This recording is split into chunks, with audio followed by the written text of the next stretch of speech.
कहानी 17 साल की भुवन की है, जो कि दिवाली की छुट्टियां मनाने अपने मौसी के घर कोची जा रहा था। मौसी के गांव में घुसा ही था कि भुवन को बहुत तेज प्यास लगी और उसके पापा ने साइड के एक दुकान पर गाड़ी रोक दी। तभी भुवन के पापा को कुछ लोगों की भीड़ दिखी। वो आसपास खड़े कुछ लोगों से पूछने लगे कि भीड़ क्यों लगी हुई है। कोई कुछ जवाब देता उससे पहले ही भुवन की नजर भीड़ के बीच में पड़ी एक औरत के लाश पर गई। उस लाश को देखते ही भुवन को ऐसा लगा कि कोई परछाई उसे छू कर गुजरी है। तभी भुवन का ध्यान सड़क पर पड़े उस औरत के सजने और संवरने के सामान पर गया। उसने सबसे नजरें चुराते हुए वोआ से एक कड़ा उठा लिया। इतनी देर में भुवन के पापा उसे बुलाने लगे। उसने जल्दी से वो कड़ा अपनी पॉकेट में रखा और वोआ से चला गया। अपनी मौसी के घर पहुंचने के बाद भुवन सबसे थोड़ा अजीब सा बर्ताव करने लगा। उसके घर वालों को लगा कि वो उस सड़क पर लाश को देखकर डिस्टर्ब हो गया है, पर भुवन का ध्यान अभी भी उसके पास रहे उस कड़े पर था। वो अपने कमरे में शीशे के सामने उस कड़े को पहनकर देखता और मुस्कुराता रहता था। एक दिन जब भुवन अपने कमरे में उस कड़े को पहने खड़ा था, तो उसका मन किया कि वो पूरी तरह लड़की बन जाए। वो अपने कजन रिचा के पास गया और उससे उसके सजने स्वरने का सामान मांगने लगा। फिर भुवन अपनी मौसी के कमरे में गया और वोआ से उनकी साड़ी और लिपस्टिक उठाकर ले आया। वो तैयार हो ही रहा था कि भुवन के पापा उसके कमरे में आ गए। भुवन को देखते ही उसके पापा उसे खूब डांटने लगे। भुवन ने रोते हुए कहा कि वो लड़की बनना चाहता है। यह सुनकर उसके पापा बेहद गुस्से में आ गए और उसे बुरी तरह पीटने लगे और उसका कमरा बाहर से बंद करके चले गए। भुवन अपने कमरे में बैठकर जोर जोर से रोने लगा। तभी अचानक उसे दीवार पर लड़की की एक परछाई नजर आई और धीरे धीरे वो परछाई उसकी तरफ आने लगी। भुवन वो परछाई देखकर थोड़ा घबरा गया और कमरे का दरवाजा जोर जोर से पीटने लगा, पर किसी ने दरवाजा नहीं खोला। उसने मुड़कर देखा तो वोआ कोई नहीं था। फिर उसके बेड के नीचे से एक अजीब सी आवाज आने लगी, माना कोई भुवन को पुकार रहा हो। भुवन ने जैसे ही बेड के नीचे देखा तो वोआ उसी औरत की लाश पड़ी थी, जो उस दिन भुवन को सड़क पर दिखी थी। वो दिखने में बहुत डरावनी लग रही थी। वो औरत उसकी ओर रेंगते हुए आई और भुवन में समा गई। भुवन वही बेहोश हो गया। अगले दिन से भुवन अजीब तरह से बर्ताव करने लगा।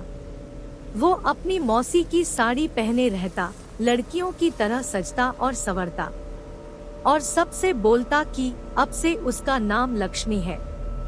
कभी कभी वो जोर जोर से चिल्लाता और सारा घर सर पर उठा लेता, तो कभी किसी कोने में दुबक कर बैठ जाता और डरा डरा सा सहमा हुआ रोता रहता था। एक दिन रोते रोते उसने अपने माँ से कहा कि वो लक्ष्मी है और उसे हर जगह शैतान नजर आते हैं और वे उसे आकर मार देंगे।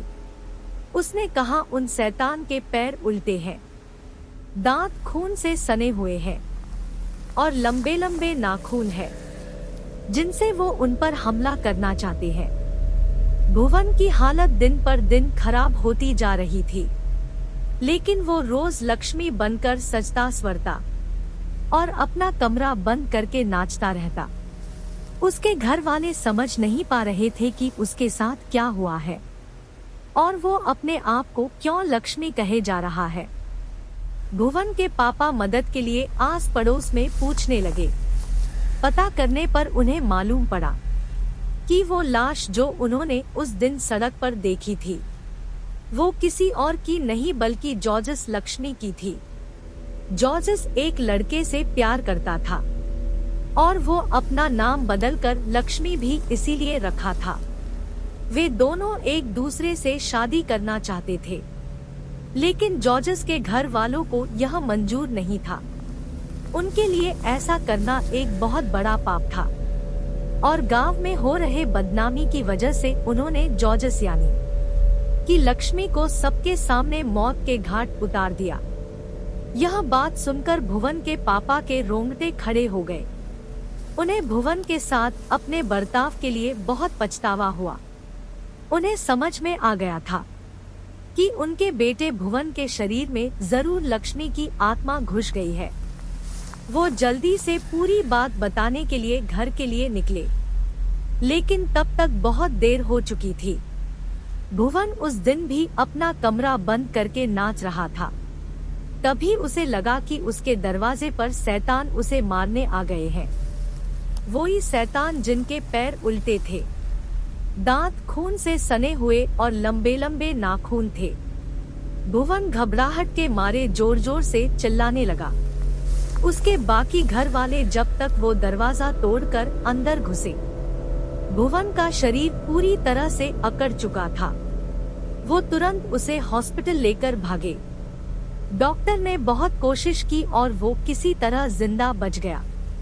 जब भुवन के पापा ने सबको जॉर्जस की कहानी बताई, तब सभी परिवार वालों को जॉर्जस के लिए बहुत दुख हुआ और उन्होंने जॉर्जस के लिए प्रार्थना की। और जब उन्हें भुवन के पास वो कड़ा मिला, उन्होंने वो भी जॉर्जस की कब्र के साथ गड़वा दिया।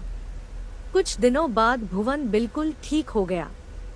आज उसे लक्ष्मी के बारे में कुछ भी याद नहीं, लेकिन लक्ष्मी की तरह कई ऐसे लोग हैं जिनको गलत समझा जाता है और उन्हें उनके पसंद के लिए लोगों का बहुत बुरा बर्ताव सहना पड़ता है।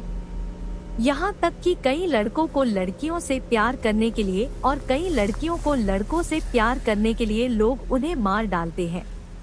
यह कहानी भले ही एक काल्पनिक कहानी है, लेकिन इस कहानी में एक बहुत जरूरी मैसेज छुपा हुआ है। सबको प्यार करने का हक है और हम सभी को हर इंसान के प्यार की कदर करनी चाहिए।